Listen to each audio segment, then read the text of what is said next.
કે ઉદરમાં બાળક હોય ત્યારે તમે જેવા વિચાર કરો એવીની અસર તમારા સંતાન ઉપર પડે છે. માટે જ્યારે ઉદરમાં બાળક હોય ત્યારે ભગવાનના સત્સંગ કરવો, ભગવાનની કથાઓ વાંચવી, સારા સારા વિચારો કરવા, સારા સારા દ્રષ્ટ જોવા. નકરું મોબાઈલને સ્ક્રોલ ન કરવું. અને તમે જુઓ નકર આટલા કમથા આટલું અમથું ઉંદરડું પડ્યું હોય ઓલામાં, એ રોવે એટલે એની મમ્મી તરત એને મોબાઈલ હાથમાં આપી દે.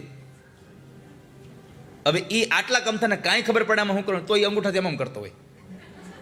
શું કા ખબર છે? માએ ઉદરમાં હતો તો એ નકરું સ્ક્રોલ જ કર્યું છે નકરું. મારી પ્રાર્થના છે આપ સૌને, ઉદરમાં બાળક હોય ત્યારે ખૂબ સાવધાન રહેજો. કારણ બાળક જેટલું વર્ગમાં તૈયાર નથી થતું એના કરતાં સવાયું માના ગર્ભમાં તૈયાર થાય છે. માટે ભગવાનનું નામ લેજો, ઈશ્વરને યાદ કરજો, સારી વાર્તાઓ વાંચજો. તમારું બાળક તેજસ્વી જન્મશે.